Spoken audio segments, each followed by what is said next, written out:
నమస్తే, నేను జీవి సత్యనారాయణ. ఈరోజు ఈ ఎపిసోడ్లో క్రెడిట్ కార్డు గురించి. ఈ క్రెడిట్ కార్డు ఏదైతే ఉందో ఈ మధ్యకాలంలో విపరీతంగా వాడటం జరిగింది. ఎలా అంటే డిగ్రీనో పీజీనో లేకపోతే ఎడ్యుకేషన్ అయిపోగానే క్యాంపస్ సెలక్షన్, మంచి మంచి ప్యాకేజీలతో జాబ్లో జాయిన్ అవ్వటం. ఈ జాబ్లో ఎప్పుడైతే జాయిన్ అయిపోయిందో ఫైనాన్షియల్గా ఒక స్టేజ్ అనమాట. అంటే ప్యాకేజ్ మంచిగా రావడంతో వెంబటే క్రెడిట్ కార్డు ఆఫర్ చేస్తారు. క్రెడిట్ కార్డు ఆఫర్ చేయగానే మనం వెంబటే జాయిన్ అయిపోయి అంటే క్రెడిట్ కార్డు తీసుకోవటం. డెబిట్ కార్డు కంటే క్రెడిట్ కార్డు యూసేజ్ ఎక్కువైపోయింది ఇప్పుడు, డెబిట్ కార్డు కంటే కూడా. ఎందుకంటే డెబిట్ కార్డు అంటే ఉన్న పైసలు వాడుకోవాలి. క్రెడిట్ కార్డు అంటే మనం తర్వాత టైం ఉంటుంది, 45 days, 20 days, 30 days, ఆ టైం అనమాట. ఆ డేట్ని బట్టి మనం పేమెంట్ చేయాల్సి ఉంటుంది. అయితే ఇందులో ఉన్నటువంటి ప్లస్ పాయింట్లు మైనస్ పాయింట్లు ఈ సింపుల్గా ఈ వీడియోలో మీకు ఎక్స్ప్లెయిన్ చేయడం జరుగుతుంది.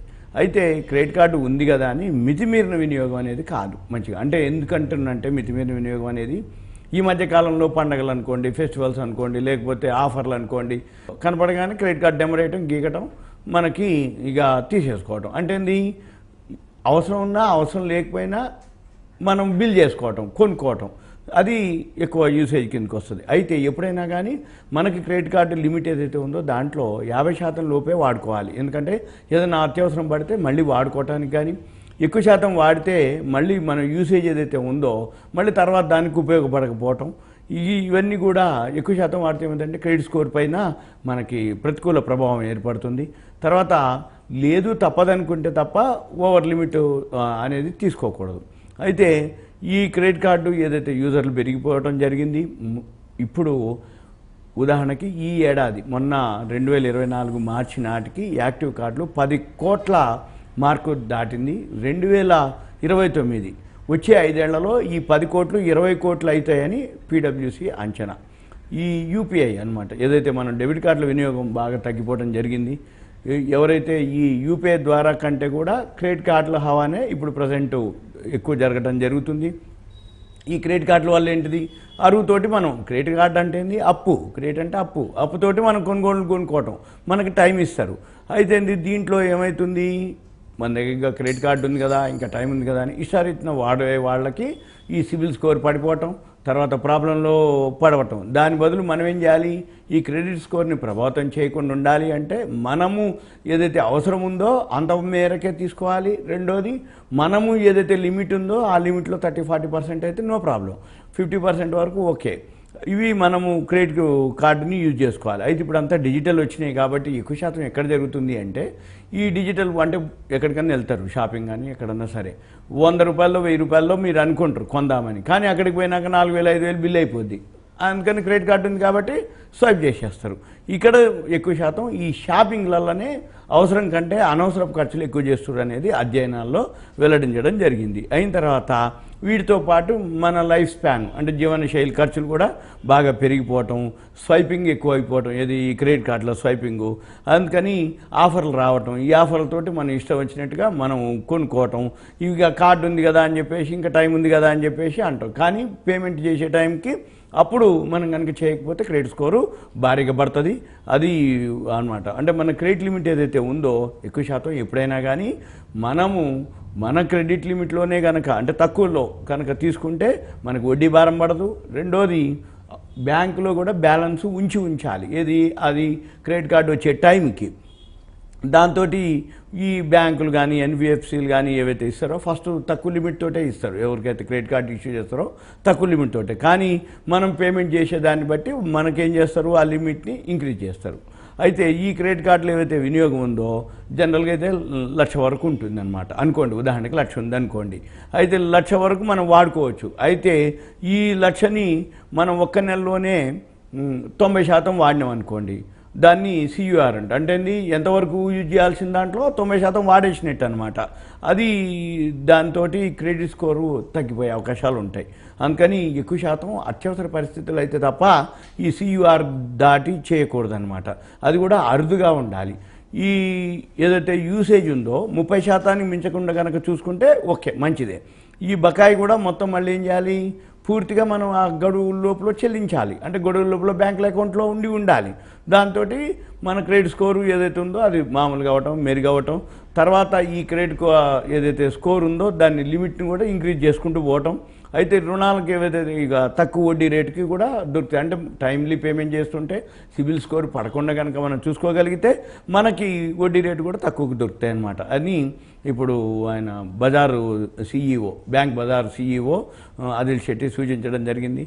అయితే జనరల్గా CUR 70% కనుక మించితే అది ప్రతికూలంగా ప్రభావితం చేస్తుందని, అంటే ఖర్చులపై మీకు నియంత్రణ లేదు, బలహీన ఆర్థిక పరిస్థితులు మీరు అవుతున్నారు అని అర్థం. అంటే అనవసరపు ఖర్చులు పెడుతున్నారు అని అర్థం.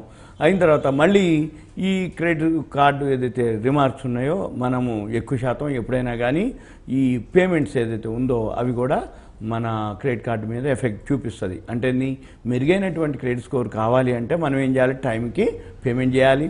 ఈ టైం పేమెంట్ చేసి ఈ పెనాల్టీలు, వడ్డీ, ఇంట్రెస్ట్ రేట్లు, డేట్ దాటిపోయింది నువ్వు కట్టకపోతే వడ్డీలు ఎక్కువ పడతాయి, పెనాల్టీలు పడతాయి. అవన్నీ చేయకుండా క్రెడిట్ స్కోర్ ఒకటి మెయిన్ డ్రాబ్యాక్ అనమాట. నువ్వు వడ్డీ కడతావు, టైం అయిపోయిందని పెనాల్టీ పడుతుంది, కడతావు, అయినా కానీ క్రెడిట్ స్కోరు పడిపోతుంది. అందుకని ఆ ఎక్కువ శాతం అటువంటి మనం క్రెడిట్ ఓవర్ లిమిట్ లేకుండా చేసుకోవటం. అయితే ఒకళ్ళకి ఎన్ని కార్డులైనా ఉండొచ్చు, ఎన్ని కార్డులైనా మనం యూజ్ చేయొచ్చు. కాకపోతే వాటికి మళ్ళీ మెయింటెనెన్స్లని, యాన్యువల్ మెయింటెనెన్స్లు, వాటితో పాటు అన్నిటికీ ఒక్కొక్క కార్డుకి ఒక్కొక్క డేట్ ఉంటుంది. మనం ఏ కార్డు వాడినామో ఏ డేట్లో మళ్ళీ అమౌంట్ జమ చేయాలనో అవన్నీ గుర్తుపెట్టుకోవాలి, అవన్నీ రాసుకోవాలి, ఓ డైరీ మెయింటైన్ చేయాలి. మళ్ళీ తక్కువ లిమిట్ తోటి, ఎందుకంటే ఒక కార్డులో ఏదో కొనుక్కుంటాము, మనం మర్చిపోయినాము, తర్వాత మళ్ళీ కొన్నాళ్ళకి పేమెంట్ ఇర్రెగ్యులర్ అయిపోతాం, పెనాల్టీ పడుతుంది. మిగిలిన కార్డులు ఉన్నా కానీ మనకి దీని మీద ఎఫెక్ట్ పడుతుంది అనమాట. అందుకని ఒకళ్ళకి ఒకటో రెండో ఉంటాం ఓకే, కానీ ఎక్కువ కార్డులు ఇస్తున్నారు కదా అని తీసుకుంటే పేమెంట్ల కాడ మళ్ళీ మనకి ఉంటుంది. అన్నీ ఒక్కసారి అయిపోతే సిబిల్ స్కోర్ మొత్తం పడిపోతుంది. అది అనమాట. తర్వాత మనం ఒక నెలలో ఏవైతే కార్డుపై మనం చేస్తామో మొత్తం వ్యయము దాన్ని ఒక 20 రోజుల లోపల జారీ చేసి నుంచి 20 రోజుల లోపల చెల్లించాల్సి ఉంటుంది, మినిమం డ్యూ అనమాట. తర్వాత ఒకవేళ అంటే మనకు విసులుబాటు కాకపోతే మినిమం డ్యూ అమౌంట్ అని ఉంటుంది. మనం అంత అమౌంట్ పే చేసినా కానీ మనం అకౌంట్లో సరిపోతుంది. మళ్ళీ తర్వాత ఏంటిది, ఇది ఏదైతే ఉందో అది 5% ఉంటుంది. మళ్ళీ మిగిలిన బకాయిలు ఏదైతే ఉన్నాయో మళ్ళీ 3% ఇంట్రెస్ట్ చొప్పున మళ్ళీ మనం పే చేయొచ్చు. ఈ మినిమం డ్యూ అమౌంట్ చెల్లించడం మాత్రం ఇది అంటే వైఫల్యం కిందికి రాదు, చెల్లించాలి. అయితే మనం ఎక్కువ శాతం ఈఎంఐ కూడా మార్చుకోవచ్చు. ఒకవేళ మనము ఏదైనా అడ్జస్ట్మెంట్ కాకపోతే ఫస్టే మనము ఈ పెద్ద అమౌంట్లు కనుక లోన్ తీసుకుంటే క్రెడిట్ కార్డు మీద దాన్ని ఈఎంఐ కూడా మార్చుకొని మనం చేసుకోవచ్చు. దాన్ని లోన్ అగెనిస్ట్ క్రెడిట్ కార్డ్ అంటారు. ఆఫర్ను అవి కనుక ఉపయోగించుకుంటే కొంచెం మనకి టైం పడుతుంది అనమాట, టైం మిగులుతుంది. ఎందుకంటే ఈఎంఐ ద్వారా అంటే కొంచెం కట్టుకోవచ్చు. ఏదైనా అత్యవసర పరిస్థితి అయితే అంతే తప్ప అనవసరం ఖర్చు పెట్టి మళ్ళీ ఈఎంఐలోకి పోకుండా. అయితే మళ్ళీ మనం ఏదైతే క్రెడిట్ కార్డు ఉందో మనం పరిమితి ఉంటుంది, దాన్ని బట్టే మనము వినియోగించుకోవడం ఉత్తమం. తర్వాత అదే కనుక మనము ఈ క్రెడిట్ కార్డు ఏదైతే లిమిట్ ఉందో అది గడువు నాటికి కనుక మనం చెల్లించేస్తే మనకి ఎటువంటి ఇంట్రెస్ట్ పడదు, మనకి ఏముండదు, మన క్రెడిట్ స్కోరు, సిబిల్ స్కోర్ అన్నీ అలానే ఉంటుంది. అయితే జనరల్గా ఇవన్నీ ఇచ్చేటప్పుడే వాళ్ళు మన ఇన్కమ్ ఎంత, పర్సనల్గా ఆదాయ, వ్యక్తిగత చరిత్ర, రిస్క్ని ఇవన్నీ చూసే బ్యాంకులు, ఎన్బిఎఫ్సిలు నిర్ణయించడం జరుగుద్ది. మెయిన్ అదే అనమాట సిబిల్ స్కోర్ అంటాం. అయితే ఫస్ట్లో తక్కువ అమౌంట్ తోటి ఇస్తారు కాబట్టి మనం దాన్ని చేసుకోవచ్చు. తర్వాత లిమిట్ పెంచుకోవటం. మనం ఎక్కువ శాతం వీటన్నిటికంటే కూడా మనకి కంట్రోల్ ఉండాలి. ఇది అవసరమా అనవసరమా, అవసరమైంది మనకు అవసరం, అప్పుడు క్రెడిట్ కార్డు తోటి కొనుక్కోవటం అనేది ఉత్తమం. అయితే ఇది ఎప్పుడు ఉపయోగపడుతుంది అంటే ఏదైనా అత్యవసర వైద్యం కానీ, ఏదైనా ప్రయాణాలప్పుడు కానీ. ఇప్పుడు క్రెడిట్ కార్డు మన దగ్గర క్యాష్ లేదు, ఆ టైంలో క్రెడిట్ కార్డు బాగా హెల్ప్ అయింది. మనం చూసుకోవాలి ఏమేమి అంశాలు చెప్తున్నానో వాటికి మనం కనుక ఉపయోగించుకోగలిగితే ఓకే. ఇప్పుడు కార్డులు పెరుగుతున్న కొద్దీ వ్యయాలు పెరుగుతాయి, వ్యయాలు పెరుగుతున్న కొద్దీ లోన్లు పెరుగుతాయి, లోన్లు పెరుగుతున్న కొద్దీ మనం ఏంది ఎక్కడో ఒక దగ్గర డిఫాల్ట్ అవుతాం. ఎక్కడో ఒక దగ్గర డిఫాల్ట్ అయినా అంటే ఆటోమేటిక్గా నీ సిబిల్ స్కోరు పడిపోతుంది. మళ్ళీ మనం అంటూ స్వీయ నియంత్రణ లేను అనుకోండి, ఇప్పుడు ఈ క్రెడిట్ కార్డు విషయంలో లిమిట్ లేకపోతే ఎక్కువ తక్కువ కనుక చేస్తే ఇక మనము సింపుల్గా ఊబిలో ఇరుక్కున్నట్టుగా అది ఉదాహరణకు చెప్తున్నారు అనమాట. తర్వాత ఈ కార్డులు ఎక్కువైనప్పుడు అనుకోండి మళ్ళీ వాటిని గుర్తుపెట్టుకోవాలి, మళ్ళీ వాటిని టైంకి మనం పేమెంట్ చేయాలి. తర్వాత ఏమాత్రం కనుక మనం డిఫాల్ట్ అయిపోతే మీ సిబిల్ స్కోరు భారీగా పడే అవకాశాలు ఉంటాయి. అయితే బాధ్యతతోటి వివేకంతో వినియోగిస్తే క్రెడిట్ కార్డు అంత ఉత్తమం ఏమీ లేదు. ఎందుకంటే మనకేదో ఆఫర్ వస్తుంది, మన దగ్గర పైసలు ఉండవు, కానీ క్రెడిట్ కార్డు ఉంది, అప్పుడు వాడుకోవచ్చు.